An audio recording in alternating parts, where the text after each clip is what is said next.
आज के वीडियो में ना हम कुछ कूल कोड्स देखेंगे। मतलब नॉर्मली आप क्या करते हो, किसी भी प्रॉब्लम को सॉल्व करने के लिए आप क्या करते हो, आप 3 या 4 लाइंस का यूज करते हो, ठीक है ना। लेकिन इंटरव्यूज में पूछा जाता है कि आप इसी पर्टिकुलर कोड को, इसी पर्टिकुलर प्रॉब्लम को एक लाइन में कैसे सॉल्व कर सकते हो। तो सिंपल वर्ड्स में मैं बोल सकती हूँ कि मैं कुछ वन लाइनर कोड्स बताऊंगी आपको कुछ फेमस प्रॉब्लम्स के, ठीक है ना। तो अगर आपसे एक रिक्वेस्ट है कि मैं आज आपको 3 कोड्स बताने वाली हूँ, अगर आपको और भी ऐसे कुछ कोड्स पता हो, कुछ प्रॉब्लम्स को सॉल्व करने के वन लाइनर्स अगर आपको पता है तो प्लीज आप कमेंट में लिखिए, ठीक है। जो कोड्स मुझे अच्छे लगेंगे मैं उनके लिए सेपरेट वीडियो, एक और वीडियो बनाऊंगी, ठीक है ना। अब पहला जो हमारा कोड आता है, देखो 2 नंबर्स को स्वैप करने का कोड। अब 2 नंबर्स को स्वैप करने के लिए आप मिनिमम 2 या 3 लाइंस का यूज करते ही करते हो, ठीक है ना। अब ऐसा क्वेश्चन इंटरव्यू में पूछा जाता है, इस तरह का क्वेश्चन कि आप एक स्टेटमेंट का, सिर्फ एक स्टेटमेंट का यूज करके आप क्या लिखिए, 2 नंबर्स को स्वैप करने का कोड लिखिए। मैंने एक स्टेटमेंट बोला है, लाइन नहीं। अदरवाइज आप तो क्या करोगे, जो तीनों स्टेटमेंट्स उनको एक लाइन में लिख दोगे। तो ऐसा हमें नहीं करना है, स्टेटमेंट हमें सिर्फ एक यूज करना है और 2 नंबर्स को स्वैप करना है। देखो ये चीज आपको बहुत ही कॉमन लग रही होगी, लेकिन ये इंटरव्यूज में भी पूछा जाता है इस तरह का कोड। और दूसरी चीज ये है कि मैं 2 और भी ऐसे कोड्स बताऊंगी जो मे बी आपने इतने नहीं देखे हो, ठीक है। तो पहला हमारा कोड क्या आता है कि हमारे पास 2 नंबर्स हैं ए और बी, उनको हमें स्वैप करना है।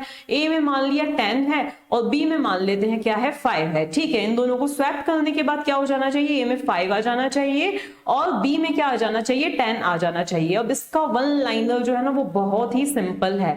उसके लिए हमें एक्सॉर का क्या करना है, एक्सॉर ऑपरेशन का क्या करना है, यूज करना है, ठीक है। तो हम कुछ इस तरह से करेंगे, यहां पे हम लिखेंगे ए एक्सॉर बी और फिर यहाँ पे क्या लिखेंगे, XOR b is equals to a. बस ये इतना सा क्या है हमारा इसका कोड है। वर्क कैसे करेगा, तो सीधी सी बात है, b इज इक्वल्स टू ए के बाद क्या हो जाने वाला है कि a की वैल्यू b के अंदर असाइन हो जाएगी और उस पूरे का रिजल्ट क्या आ जाएगा, a आ जाएगा स्टेटमेंट का, ठीक है।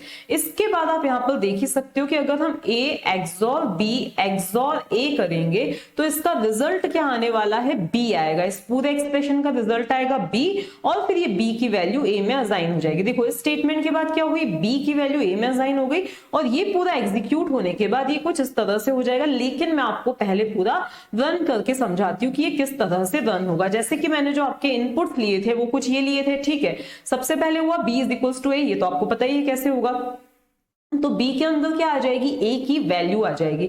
तो b के अंदर क्या आ जाएगा, a। इसका मतलब क्या है कि b की वैल्यू क्या हो जाने वाली है, लेकिन ध्यान रखना, देखो b की वैल्यू क्या हो जाएगी, इस स्टेटमेंट के बाद में 10 हो जाएगी, ओके। तो b की वैल्यू क्या है, 10, लेकिन यहां पर ये चीजें पहले पुट कर दी गई हैं, ठीक है। a की वैल्यू 10 है, ठीक है। b की वैल्यू पहले क्या थी, 5 थी, ओके।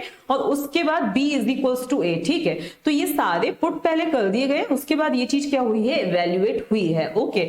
तो b is equals to a होने की वजह से b की वैल्यू हो गई 10 और इस एक्सप्रेशन का जो रिजल्ट आया वो क्या आया है, 10 आया है, ठीक है। अब हमारे पास जो प्रॉब्लम है वो है 10 एक्सॉर 5 एक्सॉर 10, ठीक है ना। आप ये मत सोचना कि इसमें b की वैल्यू 10 असाइन हो गई तो यहाँ पे 10 आएगा, नहीं, ये चीज पहले पुट कर दी गई थी, ओके।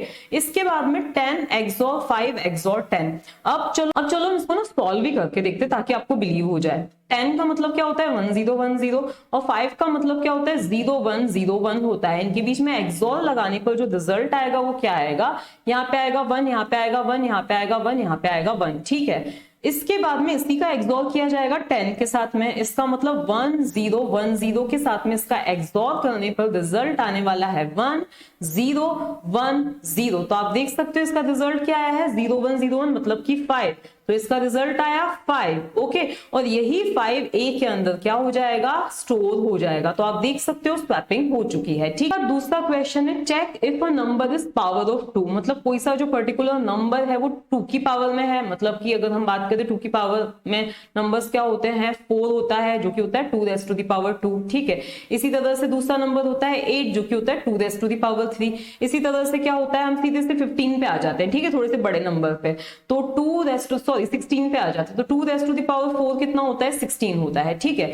अब इनको बाइनरी में लिखने का ना एक स्पेशल तरीका होता है। क्या तरीका होता है, देखो 2 को लिखा जाता है 10, ठीक है। इसी तरह से हमारा जो 4 है उसको लिखा जाता है 100 0, इसी तरह से हमारे 8 को लिखा जाता है 100, ओके, और हमारे 15 को लिखा जाएगा 1 और फिर 4 टाइम्स 0 लिखा जाएगा, ठीक है। तो ये क्या होता है, हमारा 15 होता है। तो आपने इनमें एक स्पेशल पैटर्न तो नोट कर ही लिया है, ओके। अब हमें चेक करना है कि यूजर ने जो नंबर दिया है वो 2 की पावर में है, 2 raise to the power something n है या नहीं है, ओके। तो अब आपको एक बात ध्यान रखनी है कि इनसे देखो, ये तो वे हमारे n, ये जो हमारे पर्टिकुलर नंबर्स जो यूजर ने प्रोवाइड किया है, ठीक है। अब अगर मैं इनमें से -1 करती हूं, जैसे कि अगर मैंने 2 में से -1 किया तो 1 मिलेगा जिसका बाइनरी होता है 1। अगर मैंने इसमें से 1 माइनस किया, देखो मैं यहाँ पे एक टेबल बना लेती हूँ पहले, ठीक है। जैसे है हमारा ये 2 है, ओके, तो 2 को हम लिख सकते हैं किस तरह से, 2 को हम लिखते हैं 1 0, तो 1 को हम किस तरह से लिखते हैं, n-1, दैट इज 2 - 1 को हम लिखेंगे 1, ओके। इसी तरह से हमारा नेक्स्ट नंबर क्या है 4, जिसको हम लिखते हैं 1 0 0, तो 4 - 1 3 को हम लिखेंगे 1 1। इसी तरह से हम 8 को लिखते हैं 1 0 0, तो 8 - 1 7 को हम लिखते हैं 1 1 1। इसी तरह से हमें 16 पे सीधे आ जाती हो तो उसको लिखा जाता है 1 और फिर 4 टाइम्स 0, तो फिर 15 को लिखा जाता है 1 1 1 1। तो आपने एक पैटर्न को यहाँ पे क्या किया है, नोटिस किया है, ठीक है ना। अब मुझे यही लॉजिक लगाना है, ओके। तो किसी भी नंबर को अगर मुझे चेक करना है, तो अगर मैं कुछ ऐसा करूं कि उस नंबर का बिट वाइज एंड कर दूं n-1 से, किससे, n-1 से। अगर मैं पर्टिकुलर नंबर का जो कि 2 की पावर में है, उसका अगर मैं क्या करती हूं, बिट वाइज एंड करती हूं n-1 से, मतलब इससे अगर मैं करती हूं, तो आप नोटिस करोगे कि हमेशा क्या मिलने वाला है, 0 ही मिलने वाला है, ठीक है। आप नोटिस करोगे कि क्या मिलेगा, 0 ही मिलेगा। इस केस में आप देख रहे हो 0 मिलेगा, क्योंकि बिटवाइज एंड की क्या प्रॉपर्टी होती है, अगर दोनों इनपुट्स हाई 1 होंगे तो ही हमें क्या मिलेगा, 1 मिलेगा। और यहाँ पर आप सभी केसेस में ऑब्जर्व कर सकते हो कि अगर हम n की और n-1 के बीच में एंड ऑपरेशन लगाते हैं, बिटवाइज एंड, तो हमेशा हमें क्या मिलने वाला है, 0 ही मिलने वाला है। और ये दूसरे नंबर्स के लिए ये चीज वैलिड नहीं होती है, ये सिर्फ किन के लिए होती है, जो नंबर्स 2 की पावर में होते हैं, 2 raise to the power n type के जो नंबर्स होते हैं, ये सिर्फ उन्हीं में होता है, ठीक है ना। तो अगर आप पर्टिकुलर नंबर का जो भी आपको 2 raise to the power n, ठीक है, तो अगर आप पर्टिकुलर वो जो नंबर दिया हुआ है उसका बिटवाइज एंड करते हो n-1 से और रिजल्ट आता है पूरा 0, इसका मतलब वो नंबर किस फॉर्म का है, 2 raise to the power m form का है, ठीक है। यही आप किसी और नंबर के लिए भी ट्राई करके देख सकते हो। तो हम करते हैं कोई सा दूसरा नंबर ट्राई। तो सपोज यूजर ने जो नंबर दिया है वो हमें क्या दिया है, मान लेते हैं यूजर ने हमें नंबर दिया है 5, ठीक है। तो 5 का बाइनरी क्या होगा, 1 0 1 होगा। अब इसमें से -1 करते हैं, तो इसमें से -1 किया तो क्या आया, 4 आया। अब 4 का बाइनरी क्या होता है, 1 0 0 होता है, ओके। अब इनके बीच में अगर हम एंड लगाते हैं तो आपको दिख रहा है कि हमें क्या मिल रहा है, 1 0 0 मिल रहा है, जो कि 0 नहीं है। तो आप दूसरों के लिए भी यहाँ पे ट्राई करके देख सकते हो। तो हमने जो चीज ऑब्जर्व की वो क्या ऑब्जर्व की है कि हमारा जो रिजल्ट है वो कुछ ऐसा आएगा, n-1 जो है वो क्या मिलना चाहिए, 0 मिलना चाहिए, ठीक है। और अगर मैंने इसके आगे लगा दिया नॉट ऑपरेशन, तो ये मुझे क्या मिल जाएगा, 1 मिल जाएगा, ओके। अब ये जो चीज है, बस यही चीज हमारे लिए क्या हो जाती है, वैलिड हो जाती है। यही हमारा कोड हो जाता है किसी भी नंबर को चेक करने का। अगर यहाँ पे हम यहाँ पे कंडीशनल ऑपरेटर लगा सकते हैं, क्वेश्चन मार्क, मतलब देखो 1 क्या डिनोट करता है, ट्रू को डिनोट करता है, तो यहाँ पे यस आउटपुट आ जाना चाहिए।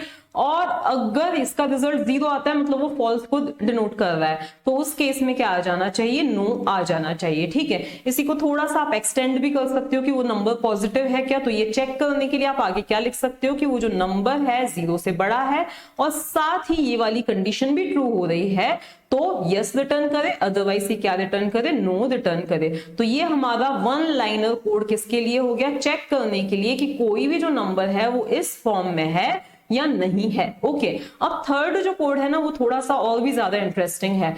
518 सीरीज आप लोगों ने नाम सुना ही होगा, ठीक है। अब 518 सीरीज के लिए नॉर्मली आपका जो कोड होता है वो 4 से 5 लाइंस का होता है, ठीक है। लेकिन हम उसको भी एक लाइन में, एक स्टेटमेंट में लिख सकते हैं। थोड़ा सा कॉम्प्लिकेटेड लगेगा, लेकिन हम उसको भी एक स्टेटमेंट में लिख सकते हैं। पहले आप 518 सीरीज का वीडियो मेरा देख सकते हो, किसी का भी देख सकते हो, ठीक है। तो 518 सीरीज होती क्या है, एक ऐसी सीरीज जिसमें हर एक नंबर और ऊपर के 2 नंबर्स का क्या होता है, सम होता है। तो सीरीज जो बनती है वो कुछ इस तरह से बनती है 0 1, फिर इसके बाद में फिर से 1, फिर 2, फिर 2 + 1 3, फिर 3 + 2 5, फिर 5 + 3 8 और इस तरह से सीरीज बनती है। ठीक है, उसका अगर हम ट्रेडिशनल वे में कोड लिखें तो कुछ इस तरह से आता है, लेकिन उसी को हम बिल्कुल कन्वर्ट आराम से कर सकते हैं 1 लाइनर कोड में। हम इसको क्या कर सकते हैं, कन्वर्ट कर सकते हैं। ठीक है, तो आपको पता है कि हम फॉर लूप में इनिशियलाइजेशन एक से ज्यादा कर सकते हैं, ठीक है ना, इटरेशंस भी हम एक से ज्यादा कर सकते हैं। तो बस उसी कंसेप्ट का हमें क्या करना है, यूज करना है।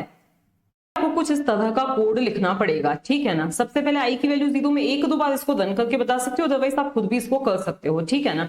तो यहाँ पे क्या हो रहा है, हमारा इनिशियलाइजेशन हो रहा है, ठीक है।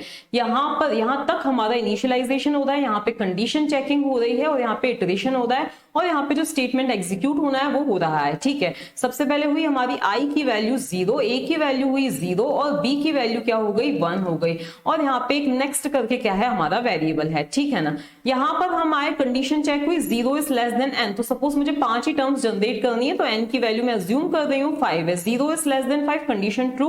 अब इटरेशन नहीं होगा, आपको पता है कि ये चीज एग्जीक्यूट होगी और a की वैल्यू प्रिंट हो जाएगी जो कि क्या है, 0 है, ठीक है।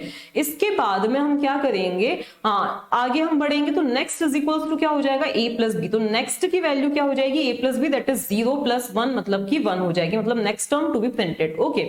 इसके बाद में क्या हो जाएगा, a is equals to b, तो a की वैल्यू क्या हो जाएगी, b के इक्वल हो जाएगी, और b इज इक्वल्स टू क्या हो जाएगा, नेक्स्ट हो जाएगा, मतलब b की वैल्यू क्या आ जाएगी, 1 हो जाएगी, अभी तो 1 ही है, ओके।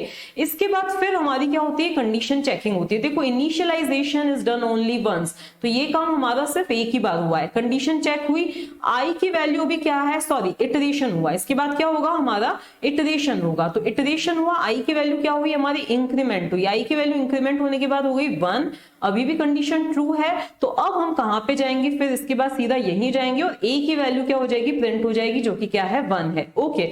इसके बाद में next is equals to a plus b, मतलब नेक्स्ट की वैल्यू क्या हो जाएगी, 1 + 1 मतलब कि 2 हो जाएगी, ओके।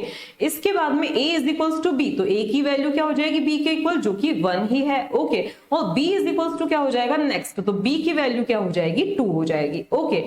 अब हम यहां से फिर कहां जाएंगे, हमारे इटरेशन पे आई की वैल्यू होके हो गई, इंक्रीमेंट होके 2 हो गई, कंडीशन अभी भी क्या है, ट्रू है। हम अंदर आए और क्या प्रिंट हुआ, a प्रिंट हुआ, a की वैल्यू क्या है, 1 है, तो 1 प्रिंट हुआ, ठीक है। आप देख सकते हो हमारी 3 टर्म सही से प्रिंट हो चुकी हैं, ओके।